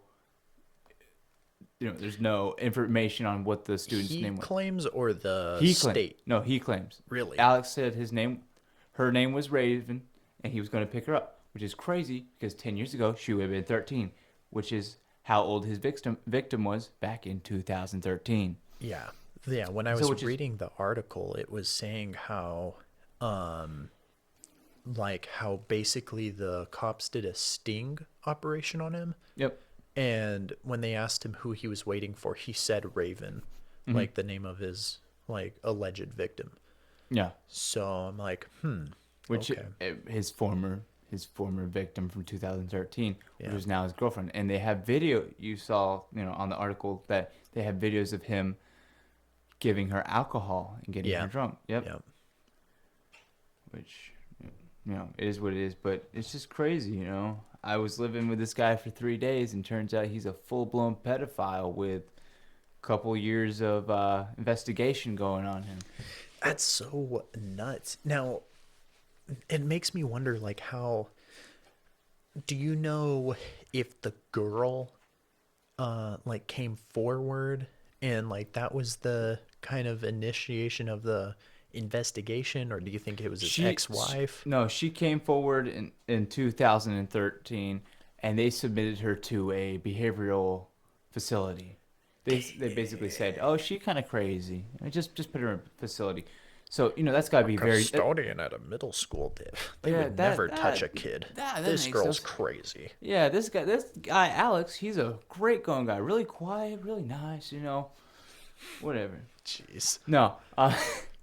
And yeah, so she reported back then, and the FBI said, "Hey, let's investigate this." And the article here says that they had some monitored, they were monitoring conversations between Alex and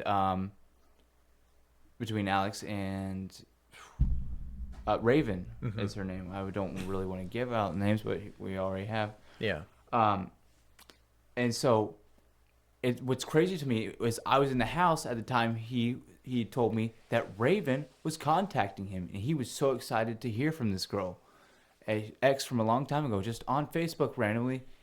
She's contacting him, which makes me believe that she helped set up the sting operation. And hopefully Alex doesn't hear this podcast. Well, I think he's going to jail for a bit. Hopefully. I hope he gets shot, but I hope he gets raped in prison. But well, he's going to what's the place? What's that place again? That prison out there in Nikiski. Is it Nikiski? It mentioned it in the article.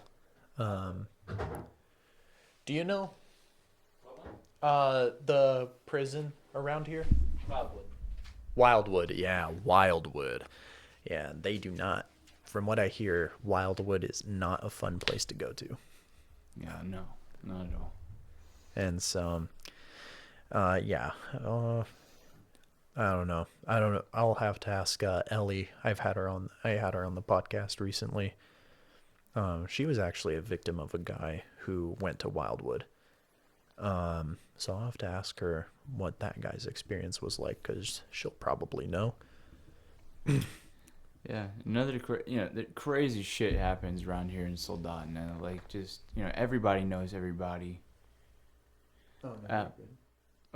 And I was talking to my cab drivers. I use cabs to get from, to work, to my home, and wherever I need to go. And, I'm pretty friendly with the cab drivers. So this one cab driver tells me about how when he was a kid up here, he had his friend group or whatever, and there was this one girl would hang around, just, one of those friends that you don't really notice, but they're just there. And one day she's just not there anymore.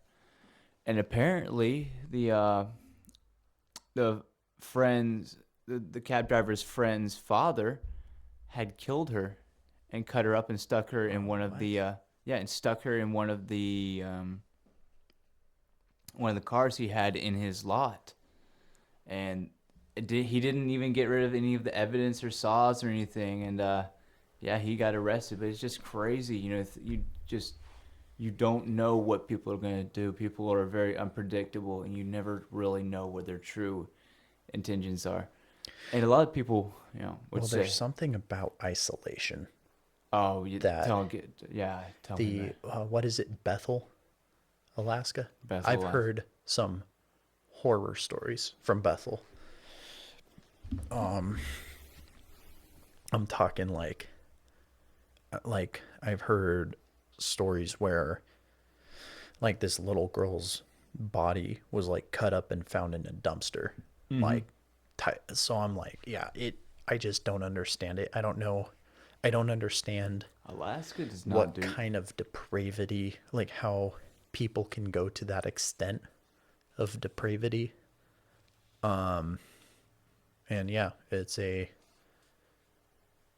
don't know, it's an awful thing. Yeah, that's But I'm glad that our justice system is working in this case. yeah. No, Alaska's justice system is fairly fair, and they're on it. And again, it's because it's smaller and there's not as many things to deal with. You know, if you have, that's another thing the cab driver said. They are really harsh on pedos here. Yeah. Pedos are not okay. Like pedos should never be okay. But up here in Alaska, especially in Soldotna, Kenai, pedos are not okay, and you will be known, and you will be visited by a hammer. We care about our kids. And that's the thing is if the justice system doesn't take care of you, a dad with a gun will. Oh yeah, Alaskans defend their own. Yeah. Yeah. No, that's I don't know. It's a pretty good system.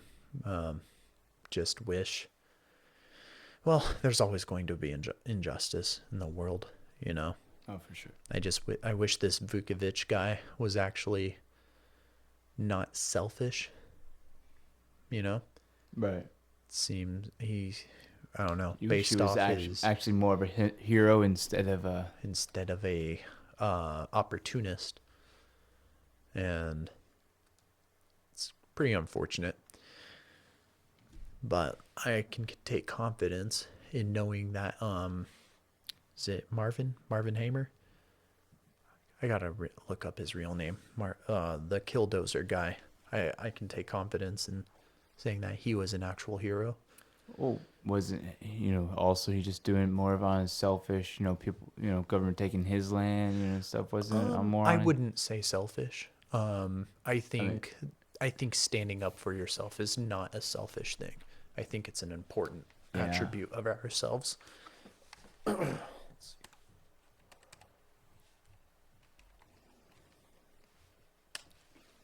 Let's see. Let's look up. Yeah.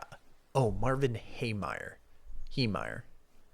Okay, I was saying it wrong. My bad, guys. Yeah, 2004. Cause of death, suicide? No, cause of death being an awesome dude. I don't know. Let's see. But Find a grave. Is that what I saw? Wikipedia still can't be sold. Oh, are you sad that you're making millions of dollars? Wikipedia guy. That guy's annoying. Let's see. Yeah, okay, so he ran automobile muffler repair shop. Let's see. Yeah. He held various grudges against Granby town officials, neighbors of his muffler shop, and the local press. Let's see, over about. Oh, so dude, he was working on that thing for 18 months, and he put concrete Yeah. on on Yeah. the bulldozer. Oh yeah. Dang. Let's see. Yeah, the house of the former mayor. Former Nice. mayor. Yeah. Well, that was the guy who was responsible. Current mayor wasn't a part of it. Right. Current mayor was the guy who was in charge while he was building his. Let's see. Gambling legalization. It's funny. Oh, gambling legalization. What's that about? Was strongly in favor of gambling legalization. Oh, dude, you were a gambler. Well, you should have gambled into protecting the muffler on your on your killdozer. You would have destroyed some more buildings, bud. Let's see. At one point, he began decimating a newspaper of his own on the issue, as he believed the local newspapers were biased against the cause. Okay, so this is the part that I wanted to get to. Zoning and sewage disputes. In 92, he purchased 2 acres of land for 42 grand. So that must have been actually some pretty decent land there. At an auction with plans to lease the property to a friend who intended to build an auto repair shop on the site. Present at the auction was Cody Doshev, whose family had previously owned the property. Haymeyer claimed that Cody Doshev had berated him for several minutes afterwards out of anger at losing the property. However, no other party present recalled any such interaction. The property had rudimentary sewage storage solution in form of buried cement mixer left by the previous owners. The cost to update the sewer system would nearly double the 42,000 Haymeyer paid for the property. City officials told Haymeyer that putting in a septic tank was a less expensive alternative, but he rejected both options and said that the government not paying for the sewage line hookup was extortion by government fiat. Despite these setbacks, he did not withdraw his annexation request and was subsequently became part of the sewer district. See, okay. This is, let's see. Hold on. Okay. Had He's not abandoned as hero plans. you thought he was. No, he's still a hero. This right here is what I call government word salad. Because he's paying taxes. We're all paying taxes. So the extortion by government fiat, yeah, that's the truth. You pay taxes so that you can have access to things that everybody else has access to. It's like if you bought a piece of property that like was connected to the road, and then the government was like, "Oh, you have to buy your own asphalt and all this stuff," and then like that part of the road like doesn't get fixed. It's like, well, wait a minute, I paid for the taxes, or it's like I pay the taxes to take care of the roads, so you guys at this point are just extorting me. So no, I'm still with this guy. That's what I'm getting frustrated with. It's that government word salad. It's like we pay you guys. Put put the cheap septic system in it, whatever.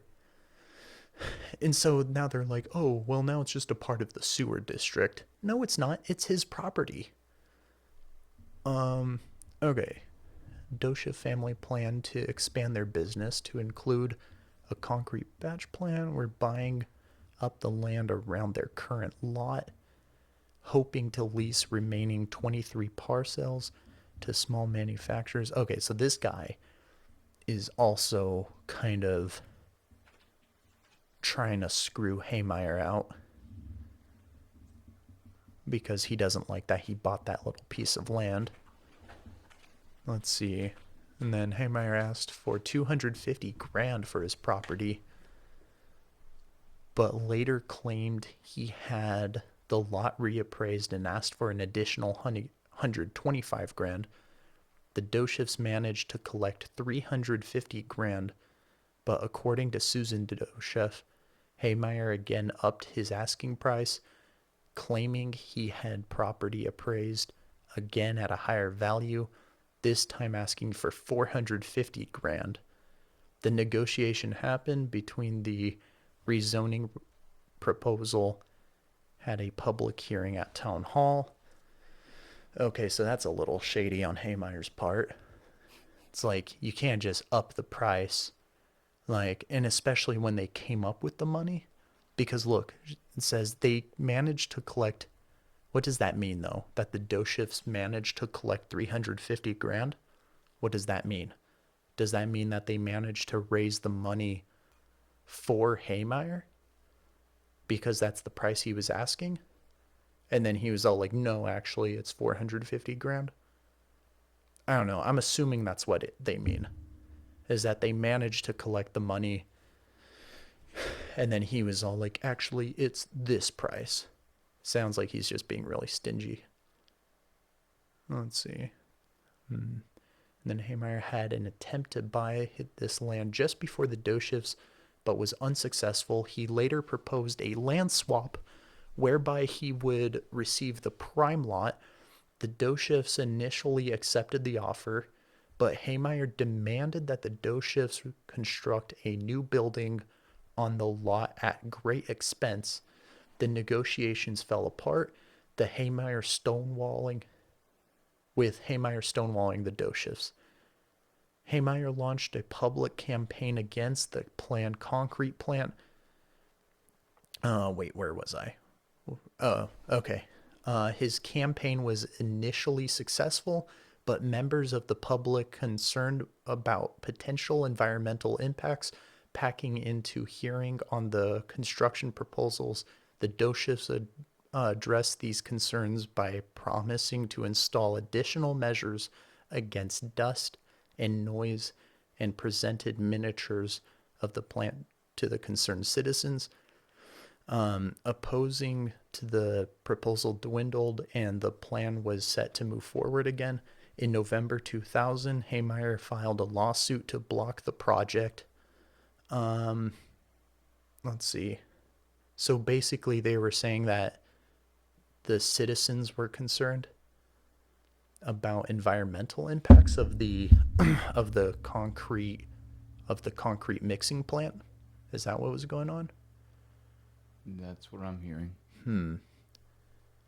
Interesting. Okay, a city clerk wrote a letter to the newspaper arguing that Haymeyer had a vendetta against the Doshifts. The clerk referenced Haymeyer's increasingly exorbitant demands during negotiations for the sale of the property to the Doshifts, during which he had the land reappraised several times. By January 2001, Haymeyer had lost most of his allies in opposition to the concrete plant, and city officials almost unanimously approved of its construction. On January 9th, 2001, the preliminary plans for the plant were approved near unanimously. Only Haymeyer remained opposed. This made the final approval by the Granby Zoning Commission and trustees in April a formality. He tried to appeal the decision, claiming that construction blocked access to his shop, which it never did according to the judge handling of the case. Okay, but who's the judge to judge that? You're a judge. You're supposed to judge the law, not really. Like, did the judge have like a construction or a road guy go out there and be like, sir, like, this is the pictures, blah blah blah? I don't know, whatever. A local journalist and people inspecting aerial photography. Oh, okay, so I should have just read more instead of talking like an idiot. They were able to judge it based off of aerial photography. So that makes sense. He also complained to the Environmental Protection Agency. This resulted in the Dosha family having a professional noise analysis done. What? Noise analysis? Yeah, it's a concrete plant. Oh, okay, concrete. Yeah, concrete makes noise. It's a bunch of heavy rocks. That checks out. I was like, let's see, in 2001, made Haymeyer an offer whereby if Haymeyer dropped the lawsuit, they would provide him an easement to connect a sewer line to a new concrete plan free of charge. Haymeyer just hung up. Around this time, the buried concrete truck barrel that served as Haymeyer's sewage hole filled up. Haymeyer responded by pumping his sewage with a gasoline pump into the irrigation ditch that ran behind his property. Haymeyer also attempted to illegally connect to a neighbor's sewer line, but was caught, and the incident reported to the sanitation district. At this point, the sewer district started enforcing the legal requirement to have a sewer hookup or a septic tank and fined Haymeyer $2,500 for it and other city code violations at his business. Let's see. Interesting. Okay.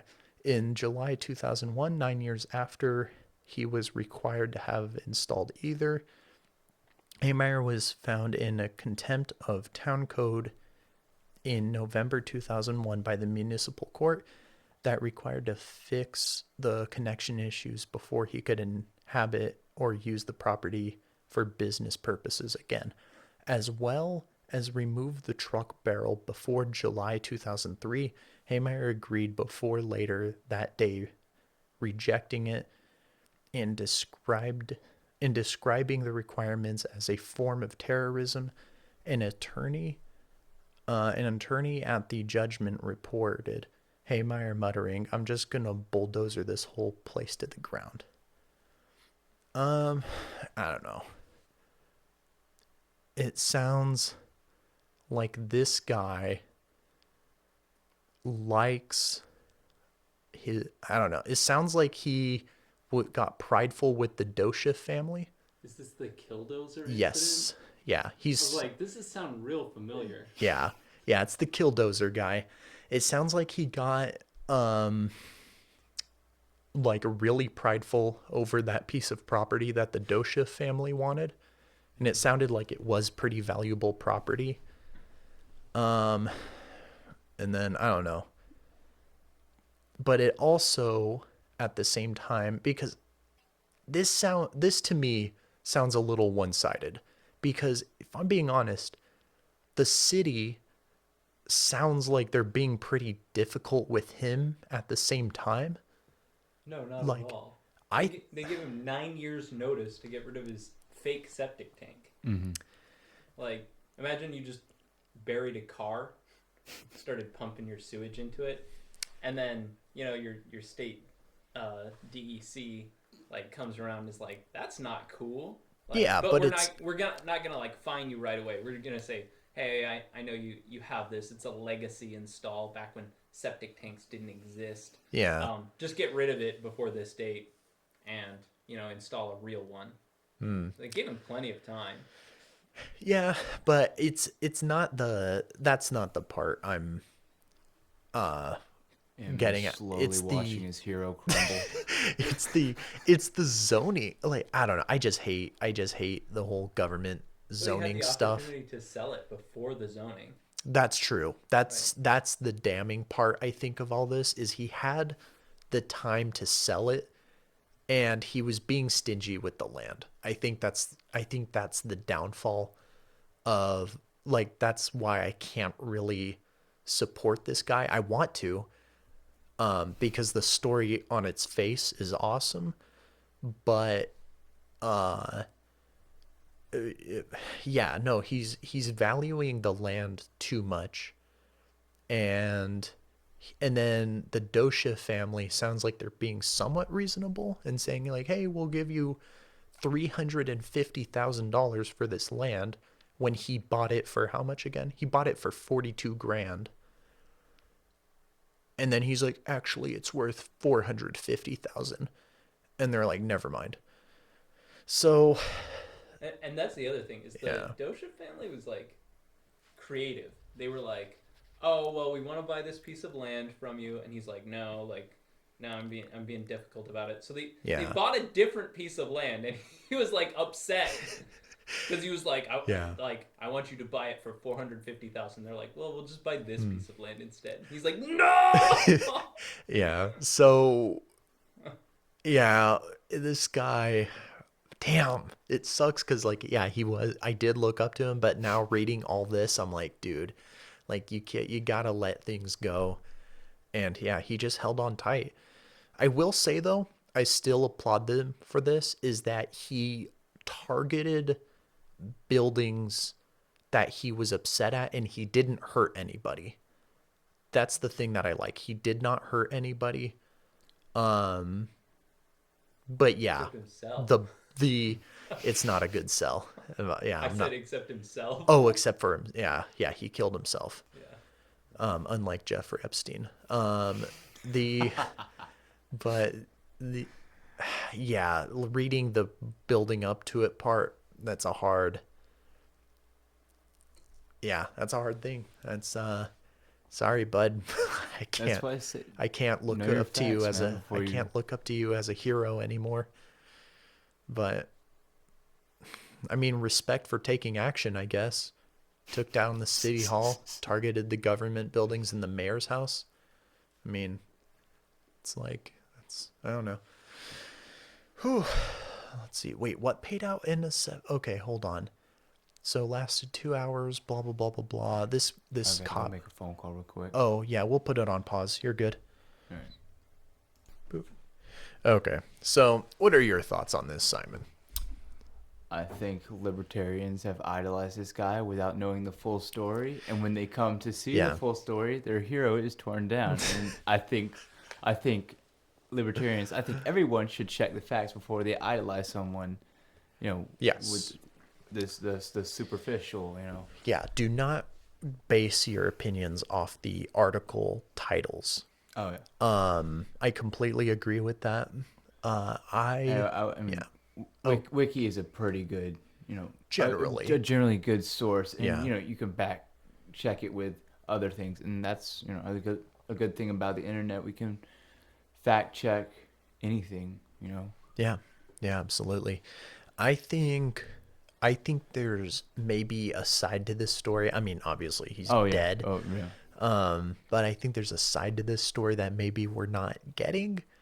Um, but based off I this, mean, the guy's dead. He couldn't really defend himself. So Yeah. I think based off this, he sounds a little unreasonable. I just a wish I little? could defend him more, but yeah, it's a bit unfortunate. But yeah, I don't know. It's I don't know. I'm not married to my ideas, and that's the important thing. yeah, nobody should really be. I mean, you should be firm on Where you stand where you stand, but you should be with able. yourself. Yes. Yeah, you should be able to accept facts.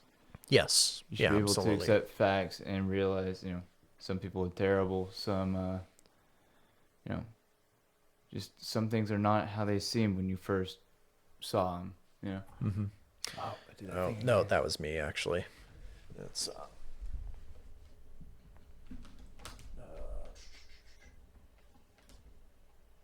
there we go. Okay. Yeah, no, that thing is super sensitive. I gotta figure out a way to like pin it down or something. Dang, dude. So you're going in for a partial shift? Yeah, Is that going the in for a idea? partial shift. Okay. Stayed a little while longer for the for this amazing podcast. Dude, and you know what? We hit 2 hours pretty easily.